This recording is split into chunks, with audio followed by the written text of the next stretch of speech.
Okay, so now that you guys have a grasp on the basics, now that we've gone through the real, symbolic, imaginary, and pervert, neurotic, psychotic, um, with that we can start to dive deeper into some of Lacan's other material. Um, this lecture in particular is about the knowledge of the subject. So for Lacan, the question of the subject and his place is a question of knowledge. We're brought into this world from the desire of our parents, and we're born like into this species from our parents' desire. So like moving from that birth, the infant is born and has perceptions, and while perceiving, it learns about the world from its birth into the world with all of these perceptions. And so, if you've read Plato's Theaetetus, which is Plato's work about knowledge, knowledge is perceptions that are mediated and arranged by the soul. We won't go into the soul here, but with Lacan, we have knowledge as a result of our perceptions, and that's about it. So basically, the importance of this is that, like, we want to consider that for millennia, people believed that the sun revolved around the earth, and that, as a result of our perceptions, is not an unreasonable thing to assume. That would make a lot of sense because from the earth we see the sun and it looks like it's revolving around the earth.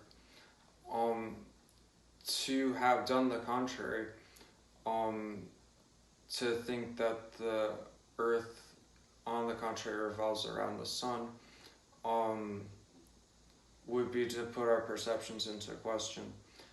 But for millennia, people did believe that, and now we have different knowledge that the earth revolves around the sun.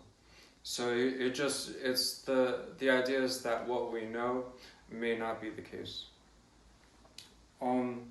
We also might have knowledge about other people, which is what psychoanalysis most often concerns.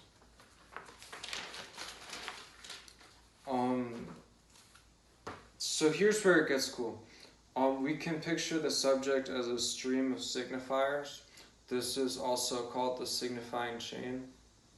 So it's like, you can almost picture it like DNA. There's like all these signifiers, like this is where I know that the grass is green. This is where I know that the sky is blue. This is where I know how to tell what time it is.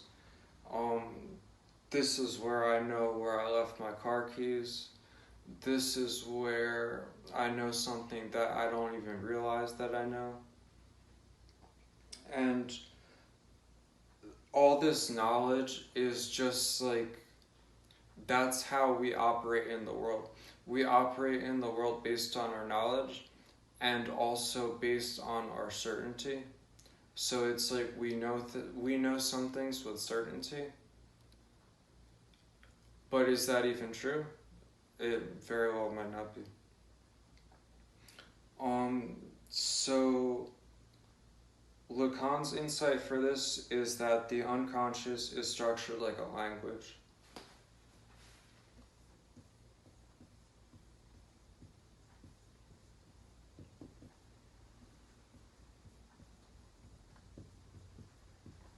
Like a language. So we can see kind of what he was attempting to do here. Basically, he's combining Freud with language specifically the field of language he's concerned with is semiotics, or the study of meaning. So he's the unconscious, all these things that we know. The unconscious is structured like a language with the signifying chains of all of our knowledge. We can also relate this to the Borromean rings. If you'll recall from a couple of lectures ago, where in between the real and the imaginary, we had JA, the jouissance of the other. The key insight here is that knowledge is the jouissance of the other. That's the other key Lacanian formula, and I'd like to write this down if I were.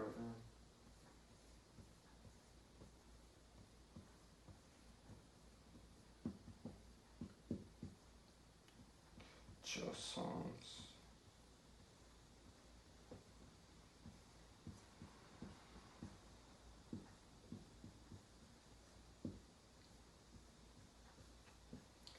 So that's a really incredible formula, because what it means is that all of our knowledge, which is in language, all of our knowledge in language comes from other speaking humans. All of our knowledge comes from the signifying chains of these humans who themselves brought us into the world from their own desire. We're never ever separate from the species which gave birth to us, and all of our knowledge, all of our certainties come from this species, from this jouissance of the other. So, thanks for listening, and see you in the next lecture.